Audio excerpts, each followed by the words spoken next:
interest in getting ICE under control. The American people know ICE is out of control and that they need to be reined in. And Democrats are working hard to do just that.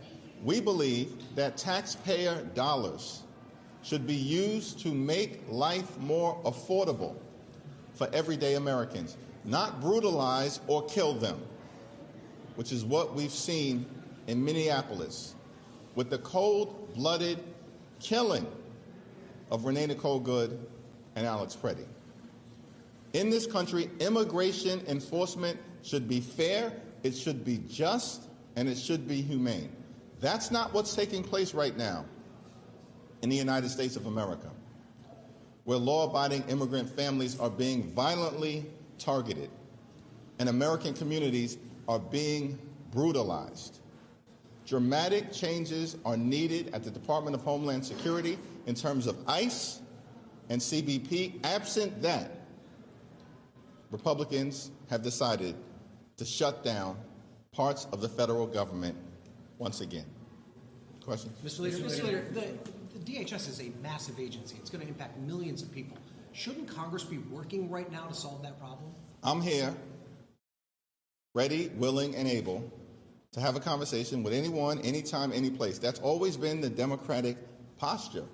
Mike Johnson has once again sent House Republicans home. This is the same approach, failed approach, that Speaker Johnson and Republicans took during the 43-day Trump Republican shutdown in the fall. Strange to me that they would decide to take a similar approach. It didn't work out for them. It didn't work for the American people. And during that 43-day government shutdown, we made one consistent demand: extend the Affordable Care Act tax credits. And at the end of it, when it was all said and done, one thing happened in the House of Representatives.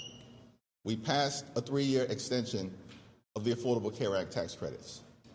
The failed strategy of Republicans, it didn't work out then, it's not going to work out now. And we've drawn a hard line in the sand on behalf of the American people, and we're not going to allow the Congress to cross it. ICE needs to be dramatically reformed. Period. Full stop. Mr. Leader. Thanks.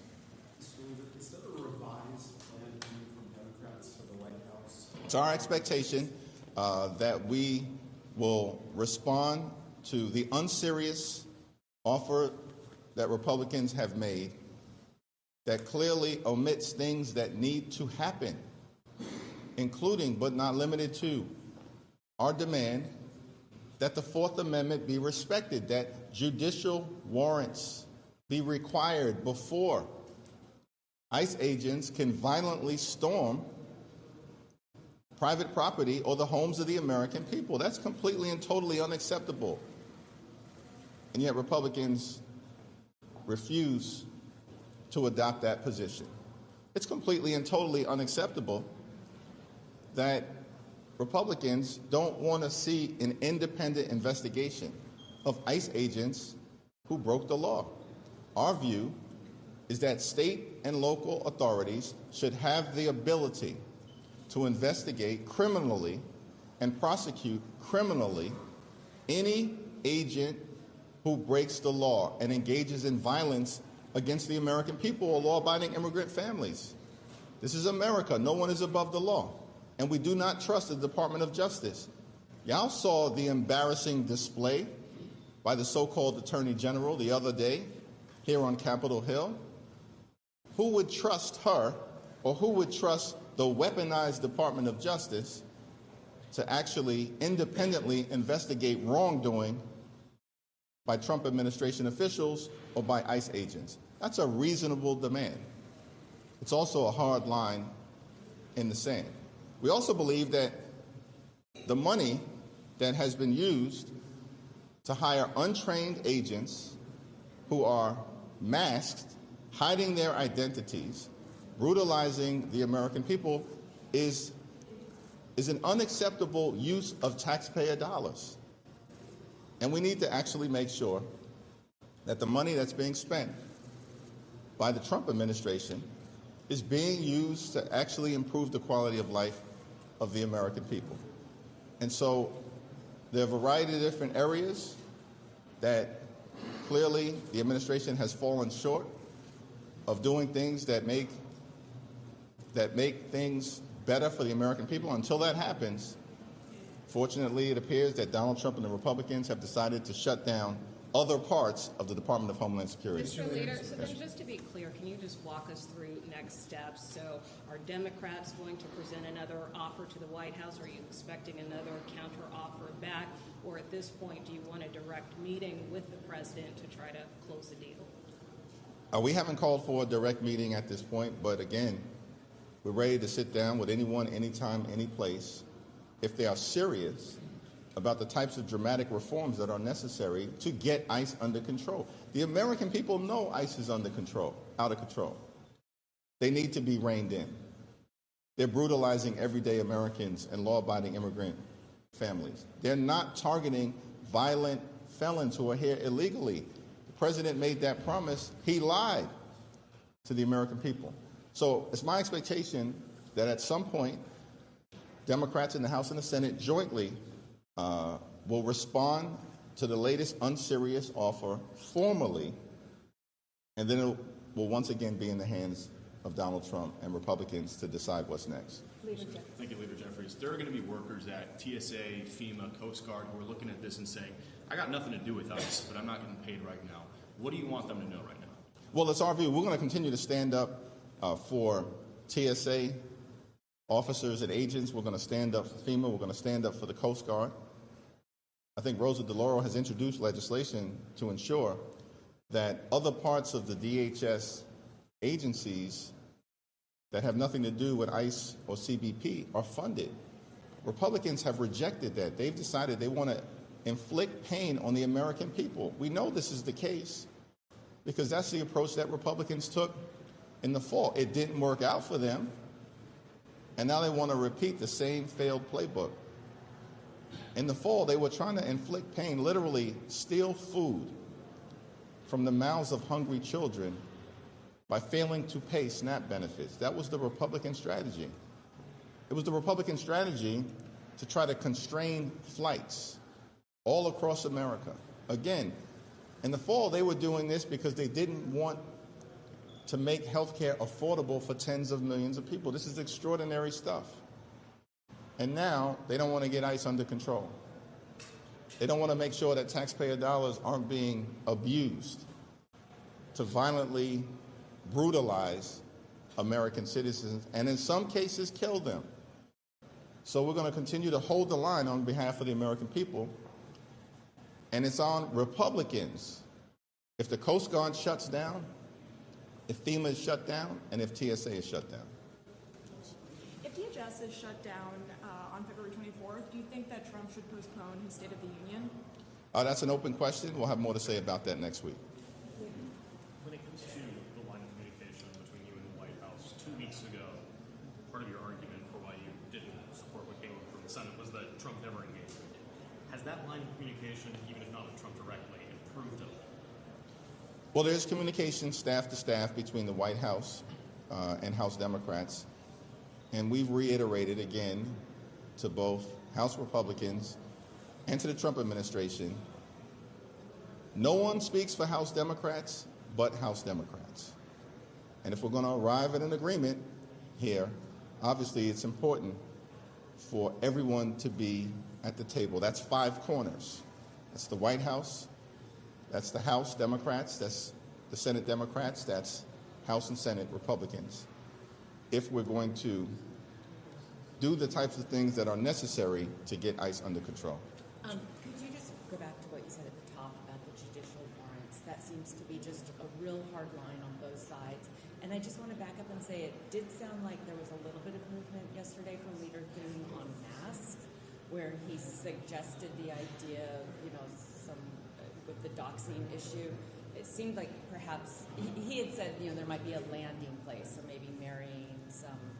I don't know exactly, but can you just go back to the issue of the warrants, and is there any kind of landing place to these? Seems to me, based on the silence of House and Senate Republicans today, literally hours away from a partial government shutdown, that the extremists here in Congress know that they have a weak hand. Their position is very weak, and they can't defend the type of violent, out of control brutality that the American people have seen being inflicted on them by ICE, taxpayer dollars being used to brutalize them. So our view related to mass and a whole host of other things that we laid out comprehensively in our 10-point list of demands. These are the type of things that need to happen in order to rein ICE and CBP in. And we'll respond to the latest that was sent over by the White House. Again, it falls short. And by the way, the notion that Tom Homan or any of these other folks can just say things and expect that all is good as a result of it, no, we're not down with any of that. Every single change needs to be ironclad and part of the law. And can you say, will your counter proposal, Democrats' counter proposal, go back today? House and Senate Democrats are working feverishly together, both at the leadership level and at the appropriations level.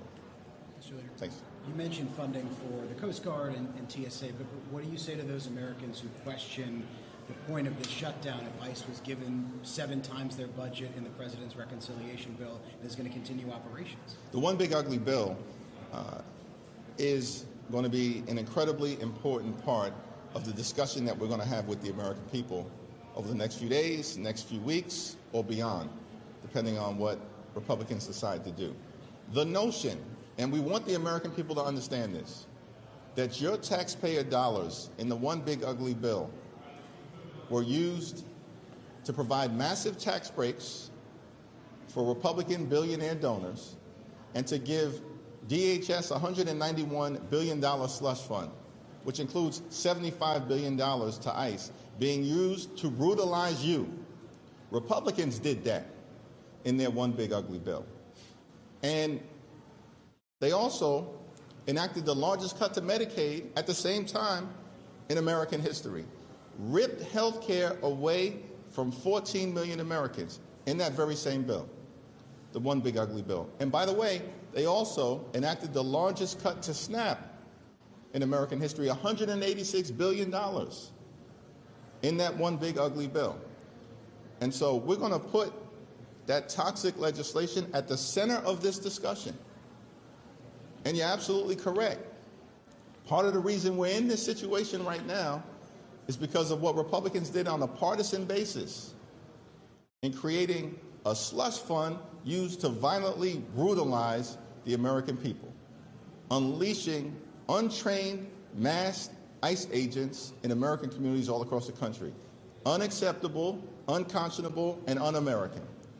Now, the reason why we have to have this confrontation on behalf of the American people is because in a spending bill, we have the ability to legislate dramatic change. That's what we're doing.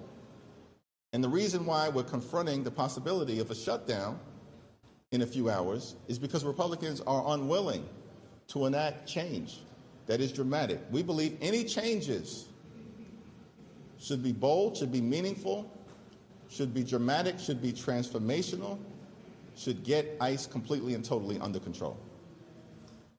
If this extends into a week from now when the House and the Senate are back, do you think that Representative Tellurio's bill has a chance of making it to the floor to fund these other agencies, departments under DHS, except for perhaps ICE? It's definitively my view, I believe it's the view of the House Democratic Caucus, that the Trump administration and Republicans should not hold the TSA hostage, should not hold FEMA hostage, and should not hold the Coast Guard hostage. And so Mike Johnson should call the Congress back again. I mean, are we going to be on a similar trajectory where literally during the 43-day Trump Republican shutdown, House Republicans were on a 7-week taxpayer-funded vacation? I'm here. Where are they? Again, we're ready, we're willing, we're able to sit down to solve this problem, but it's got to be decisive. It's got to be dramatic. It's got to be bold and transformational and meaningful. And the ball is in the Republican court right now. Thank you, everyone. Thank you, Mr. Jeffries.